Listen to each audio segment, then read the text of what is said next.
Assalamualaikum warahmatullahi wabarakatuh. Sebelumnya terima kasih kepada Ibu dosen dan juga teman-teman sekalian yang telah memberikan kesempatan pada pagi hari ini untuk melakukan presentasi melalui Google Classroom. Di sini kami dari kelompok 4 akan mempresentasikan tentang hasil interpretasi pada naskah Serat Ambek Sanga.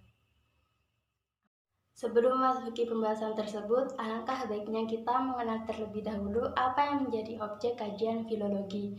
Objek kajian filologi dibagi menjadi dua, yakni yang pertama naskah dan kedua teks. Pertama yakni naskah. Naskah adalah karangan tulisan tangan, baik yang asli maupun salinannya, yang menyimpan berbagai ungkapan, pikiran, dan perasaan sebagai hasil budaya bangsa pada masa lampau. Naskah dalam penelitian ini merupakan hasil budaya masyarakat Jawa pada masa lampau dengan menggunakan huruf Jawa, bahasa Jawa berbentuk puisi dan ditulis pada kertas. Naskah ini tergolong dalam naskah Jawa. Yang kedua yakni teks. Teks adalah rangkaian kata-kata yang merupakan bacaan dengan isi tertentu. Teks terdiri atas isi dan bentuk. Isi teks yaitu ide-ide, amanat yang hendak disampaikan oleh pengarang. Bentuk teks adalah cerita dalam teks yang dapat dibaca dengan berbagai pendekatan melalui alur, perwatakan, gaya bahasa, dan lain-lain. Teks Serat Ambek Sanga ini merupakan teks tertulis dengan menggunakan tangan dan disampaikan dalam bentuk puisi yang memuat amanat di dalamnya. Penelitian ini menggunakan 3 eksemplar acuan, yakni yang pertama penelitian dengan judul Filologi Teks Serat Wulang Bratasunu yang dikarang oleh Kavia Amri pada tahun 2010. Yang kedua, penelitian dengan judul Nilai-nilai pendidikan moral dalam naskah dongeng warna-warni yang dikarang oleh Suliman pada tahun 2008. Yang ketiga yakni penelitian dengan judul Kajian Filologi dan Unsur-unsur Estetika yang dikarang oleh Hayu Afang Darmawan dalam serat Suluk Kumandaka. Nilai pendidikan moral dalam naskah Jawa. Pendidikan merupakan salah satu proses belajar di mana seseorang mengembangkan segala potensi yang dimilikinya. Moral sendiri merupakan petunjuk mengenai baik atau buruknya kehidupan bermasyarakat. Naskah Jawa merupakan salah satu jenis naskah yang sebagian besar bersifat didaktis yang disebut juga dengan istilah wulang, ngiti, dan tutur. Ajaran wulang adalah naskah yang berisi ajaran moral. Naskah Serat Ambek Sanga ini merupakan salah satu naskah wulang yang di dalamnya terdapat teks yang berisikan tentang nilai-nilai pendidikan moral. Nilai-nilai pendidikan moral dalam teks Surat Ambek Sanga. Yang pertama yaitu nilai pendidikan moral manusia dengan Tuhan. 1. Percaya kepada Tuhan, percaya kekuasaan Tuhan, berdoa kepada Tuhan, percaya takdir Tuhan, berserah diri kepada Tuhan, dan mendekatkan diri kepada Tuhan. Yang kedua yaitu nilai pendidikan moral antar sesama manusia. Yang pertama berpikir positif, hormat kepada guru, rela berkorban, mengajak kepada kebaikan, menjaga perasaan orang lain, hidup rukun dengan orang lain. Yang ketiga yaitu nilai pendidikan moral manusia dengan dirinya sendiri, yaitu pertama teliti dalam berkata, berani, menjaga rahasia, yakin dalam bertindak, hati-hati dalam bertindak, tidak tergantung pada orang tua, bertanggung jawab atas diri sendiri, dan bersabar. Assalamualaikum warahmatullahi wabarakatuh. Saya Ali Musofi. Di sini saya akan menjelaskan sedikit mengenai nilai pendidikan moral manusia dengan Tuhan dalam teks Serat Ambek Sanga. Berikut adalah hasil interpretasi dan berikut adalah kutipannya. Yang diterjemahkan adalah, malah disebut orang kalangan bawah, segala sesuatunya lebih hina karena tidak mengikuti keinginan kesenangan hidup. Diperkirakan di dalam hatinya kepada yang Rabbani yang luhur, sesungguhnya tidak lain kepada dewa yang luhur tanpa rupanya, sesungguhnya hanya dirinya sendiri. Dan makna dari kutipan tersebut adalah bahwa kutipan di samping menunjukkan bahwa manusia harus percaya dan mengakui keesaan Tuhan, dan hanya kepadanya manusia harus menyembah. Dalam hidupnya, manusia harus percaya bahwa Tuhan adalah satu-satunya tempat untuk meminta segala hal dan adalah tempat untuk berlindung. A. Percaya kekuasaan Tuhan. Sinam 91-6. Terjemahan: yang berkuasa terhadap keadaan, tanpa cegah, tanpa tolak memilih banyaknya yang membentang. Maksud yang maha kuasa tetap terjadi, sungguh terjadi, tidak sirna. Makna dari tembang tersebut yaitu, manusia tidak akan mencapai sesuatu yang diinginkannya jika Tuhan tidak menghendakinya. B. Berdoa pada Tuhan. Sinam 24:5-7. Terjemahan: berkediaman di Sukalima di dalam kekuasaan negara Astina yang agung, dihormati benar seorang pendeta sakti, membuat perkiraannya kepada dewanya yang Maha Esa dengan sangat memanjatkan doa. Makna dari tembang tersebut yaitu menunjukkan Tuhan adalah satu-satunya tempat untuk meminta segala sesuatu. Manusia diharuskan mengajukan permohonan hanya kepada Tuhan. C. Percaya takdir Tuhan. Sinam 33:1-3. Terjemahan: sudah menjadi suatu kesanggupan, diberi kepastian oleh Yang Maha Kuasa yang mengatur segala tingkah laku. Siapapun juga orang yang mengasihi, membujuk, mendekati, dapat mengasuh terhadap itu. Makna tembang tersebut yaitu ketetapan Tuhan yang diberikan kepada setiap manusia berbeda-beda. Oleh karena itu, manusia harus selalu siap dan ikhlas dalam menerima takdirnya. D. Berserah pada Tuhan. Sinam 25:1-6. Terjemahan: kalau tidak seperti itu, pasti saya ini sungguh tidak punya kekuatan untuk dapat bergerak sesungguhnya karena bantuan dari Yang Maha Kuasa dewanya. Jadi, saya hanya menjalankan kewajiban. Makna dari tembang tersebut yaitu, manusia seharusnya menyadari bahwa dirinya bukanlah apa-apa tanpa adanya Tuhan yang selalu memberikan pertolongan dan perlindungan kepadanya. E. Mendekatkan diri kepada Tuhan. Sinam 34-9. Terjemahan: memiliki keinginan hati yang sangat keras. Ketika masih berada di atas angin, tidak mau bergantung kepada ayahnya, hanya sangat membangun tapa. Dengan sungguh-sungguh bertapa, tidak tidur, makan, dan minum. Berdiam diri, memusatkan pikiran, memanjatkan doa. Makna dari tembang tersebut yaitu, manusia senantiasa harus dapat mengendalikan hawa nafsunya agar dapat terhindar dari perbuatan tercela dan dosa. Selain itu, manusia harus selalu ingat kepada Tuhan, memohon petunjuk dan bimbingannya. Kedua, ada nilai moral manusia dengan manusia dalam naskah Serat Ambek Sanga.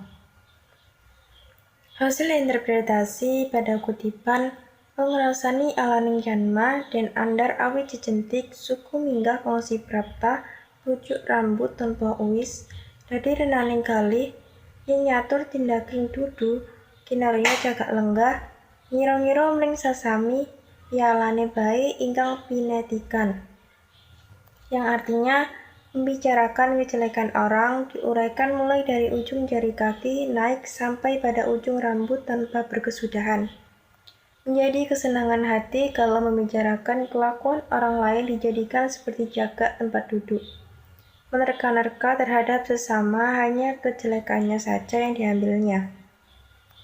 Makna pada kutipan tersebut ialah mengajarkan bahwa setiap orang harus selalu berpikir positif. Pikiran positif yang kita miliki akan membuat kita lebih tenang dalam menjalani hidup tanpa dibayang-bayangi rasa takut. Orang yang selalu berpikiran positif tidak akan menilai segala sesuatu dengan pikiran yang buruk, sehingga dalam melakukan suatu tindakan dirinya cenderung mantap dan yakin. Nomor 1, bekerja sama. Asmarandana 33:1-2. Lebih pandai mengenai juga tidak mengerjakan sendirian. hanya caranya saja yang melakukan peperangan. Ia sang Pandawa maju mundur, semua mengikuti perintah Sri Kersa. Makna dari kutipan tersebut adalah mengandung nilai moral yang mengajarkan manusia supaya dapat bekerja sama dengan orang lain. Bekerja sama dengan orang lain dapat meringankan beban dari suatu pekerjaan yang dilakukan. Nomor 2, hormat kepada guru. Kutipan dari Sinom 36 1-4. Dan pada dasarnya Sri Duryodhana sangatlah dia menghormati terhadap Dayang Drona. Dianggapnya pendamping di dalam pembicaraan besar, dimintai nasihat. Semuanya ikut terhanyut. Selanjutnya yaitu menjaga perasaan orang lain. Dapat dalam Dadang Gula 7 1-2 yang berisi tingkah lakunya tidak pernah membuat sakit hati kamu terhadap banyaknya makhluk. Perkataannya diucapkan berlahan-lahan dengan penuh kesabaran. Sabar membuat maksud pura-pura diam, tidak memperdulikan tingkah laku orang lain agar senantiasa disetujui. Yang ditolak tidak ada, yang diterima bukan sifat yang suka mencela, yang termuat dan menguasai di dalam hati. Nilai-nilai ajaran moral yang terkandung dalam kutipan tembang tersebut dapat dijadikan sebagai contoh bagaimana seharusnya seseorang bersikap dalam menjaga perasaan orang lain. Setiap orang harus dapat menjaga perasaan orang lain agar tercipta suasana hidup yang rukun dan harmonis. Berikutnya yaitu hidup rukun dengan orang lain. Dapat dalam Dadang Gula 27 1-10 yang berisi kepada sesama makhluk hidup tidak berjalan-jalan yang dihormati menurut pengetahuannya sendiri, baik buruk tidak dibicarakan. Ia tidak pernah membicarakan yang nantinya seperti itu, tidak mencela, tidak dipuji, hidupnya hanya bersama-sama. Khawatir terjadi bahaya bertandang pada diri sendiri, tidak ada siapa-siapa. Kutipan tembang di atas mengajarkan manusia untuk hidup rukun dalam masyarakat. Hidup rukun dengan orang lain dapat dimulai dengan saling menghormati satu sama lain, saling menghargai, dan menyadari pentingnya kebersamaan. Hal tersebut menjadi kunci utama terciptanya suatu kerukunan. Dan selanjutnya yaitu solidaritas. Dapat dalam Dadang Gula 29 9-10 yang berisi rendah, unggul, miskin menuju kaya. Hidup mati pun sakit tidak enak. Satu salah semua membela.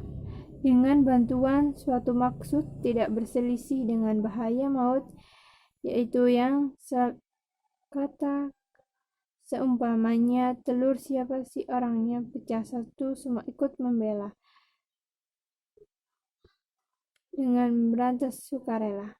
Kutipan di atas mengajarkan bahwa setiap manusia hendaknya memiliki sikap solidaritas kepada sesamanya. Selanjutnya yang ketiga, nilai moral manusia dengan diri sendiri yang terdapat dalam naskah Serat Ambesanga.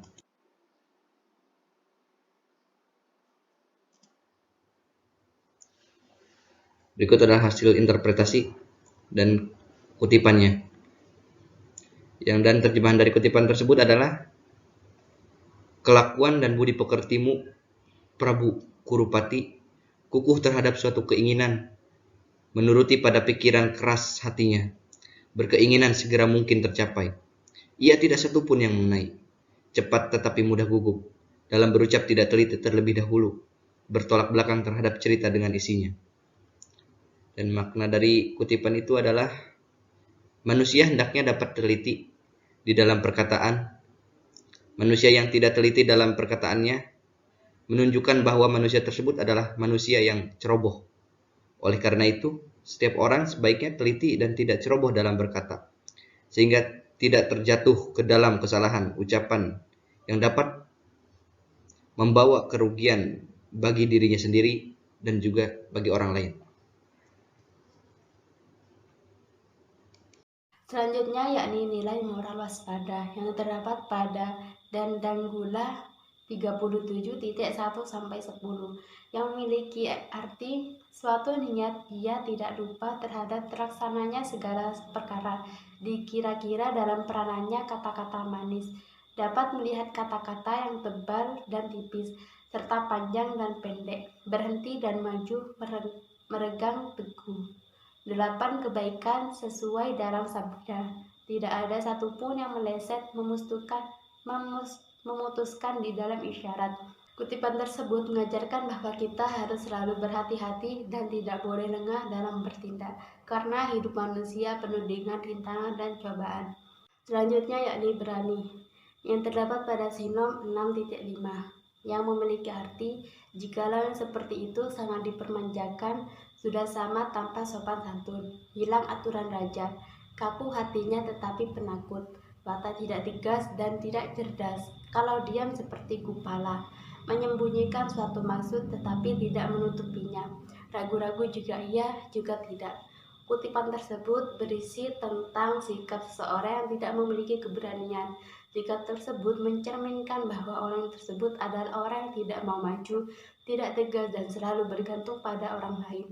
Seorang penakut adalah orang yang tidak mau maju. Hal itu dikarenakan ia selalu dibayangi oleh prasangka buruk dan kegagalan, sehingga tidak berani mengambil resiko untuk melangkah maju.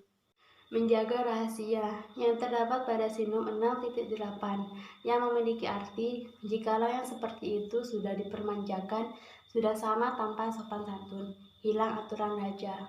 Kau hanya seperti penakut, watak tidak tegas dan tidak cerdas, kalau diam seperti gupala, menyembunyikan suatu maksud tetapi tidak menutupinya, ragu-ragu juga iya, juga tidak. Ajaran moral yang dapat kita ambil dari kutipan tersebut adalah manusia harus dapat menjaga rahasia karena setiap manusia mempunyai titik kelemahan masing-masing. Oleh karena itu, setiap manusia harus menjaga rahasianya agar tidak dimanfaatkan oleh orang lain untuk melakukan perbuatan yang tercela. Yakin dalam bertindak, yang terdapat pada Sinom 6.9, yang memiliki arti jikalau yang seperti itu sudah dipermanjakan, sudah sama tidak memiliki sopan santun, hilanglah aturan raja, kaku hatinya namun penakut, dirinya tidak tegas dan tidak cerdas, kalau diam seperti gupala. Kutipan tersebut menggambarkan sikap seorang manusia yang ragu-ragu dalam melakukan suatu tindakan. Orang yang ragu-ragu adalah orang yang kurang percaya diri dengan kemampuan yang ada pada dirinya. Sikap ragu-ragu menimbulkan bimbang dan tidak tenang dalam diri seseorang. Oleh karena itu, sikap ragu sebaiknya dihindari agar tidak timbul rasa bimbang dan tidak tenang dalam diri kita sendiri. Hati-hati dalam bertindak, yang terdapat pada Sinom 14.3-5, yang memiliki makna pasti terus diputus, jangan terlanjur berceloteh, terlebih kalau mengikuti dalam suatu pembicaraan, supaya menjemuruskan sesama kepada hal-hal yang bukan semestinya. Kalau mulai membuat perintah harus berjalan dan pasti terjadi, ngawur dan serampangan tidak terarah di dalam perkataan, tidak memperoleh keselamatan. Kutipan tersebut mengandung nilai ajaran moral bahwa setiap manusia hendaknya berhati-hati dalam bertindak. Manusia yang tidak berhati-hati dalam bertindak adalah manusia yang ceroboh, yang pada akhirnya akan menyebabkan celaka bagi dirinya sendiri dan orang lain. Tidak bergantung pada orang tua, yang terdapat pada Sinom 30.1-3, yang memiliki makna memiliki keinginan hati yang sangat keras ketika masih berada di atas angin, tidak mau bergantung kepada ayahnya, hanya saat membangun tapa, dengan sungguh-sungguh betapa tidak tidur, makan dan minum, berdiam memastikan pikiran, memanjatkan doa, tahu dengan sendirinya jikalau yang dilakukan mendapat bisikan dewa. Kutipan tersebut mengajarkan bahwa manusia hendaknya tidak bergantung pada orang tua. Seorang anak yang selalu bergantung pada orang tua akan cenderung menjadi anak yang manja dan tidak mau mandiri. Orang seperti itu tidak akan mengenal arti dari kata bekerja keras. Bertanggung jawab yang terdapat pada Sinom 35.1-9 yang memiliki makna karena bukan yang dikehendaki berada dalam negeri Astina, karena sudah menjadi bangsa pendeta sifatnya menjadi tidak berubah, tetap dan mantap. Menjalani jalan yang sudah terlanjur, tersebar di Astina, mengaruh Prabu Karupati, hanya di dalam batin merangkai Raja Pandawa. Kutipan tersebut bermakna bahwa kita harus berani bertanggung jawab terhadap segala perbuatan yang telah kita lakukan. Yang pertama yakni bersabar, Sinom, 4.1-6. Terjemahan, kelakuan dan budi pekertimu Prabu Karupati. Kuku terhadap suatu keinginan menuruti pada pikiran, keras hatinya berkeinginan segera mungkin tercapai. Ia tidak satu pun yang mengenai. Makna, kutipan di atas menunjukkan bahwa sikap tergesa-gesa akan menyebabkan seseorang kurang berhati-hati dan waspada dalam melakukan suatu tindakan dan diinginkannya. Yang ketiga ada mencintai perdamaian. Dandang Gula 11.2-5-7. Terjemahan, putra kedua Sang Pandu, kamu Raden Arya, Prekundara, watak kelakuannya angkuh tetapi kukuh, tak pernah membuat atau memulai dalam suatu perkara. Makna, kutipan di atas mengajarkan bahwa manusia harus memiliki sikap mencintai perdamaian. Selanjutnya ada bijaksana. Dandang Gula, 36.24-10. Terjemahan, hanya mencari apa yang menjadi pikiran, kewaspadaan, memikirkan suatu di dalam hati, nasihatnya bijaksana, berhati-hati dan selalu mengingat. Makna, kutipan di atas menunjukkan tentang suatu nasihat yang bijaksana. Selain harus bijaksana dalam memberi nasihat, seseorang juga harus dapat berpikir dengan bijaksana. Yang terakhir ada mengendalikan diri. Dandang Gula, 35.27-10. Terjemahan, tidak pun tetap saja di dalamnya sudah menjelma, menetes turun ke dalam dunia, lestari dan pekerjaannya. Kamu sang penerima wahyu. Makna, kutipan di atas berisi tentang ajaran moral bahwa manusia harus dapat mengendalikan diri sehingga tidak mudah terjatuh pada perbuatan-perbuatan tercela. Demikian presentasi kami dalam menginterpretasi naskah Serat Ambek Sanga. Mungkin dari paparan yang kami jelaskan ada beberapa kesalahan, jadi mohon dimaklumi. Terima kasih dan wassalamualaikum warahmatullahi wabarakatuh.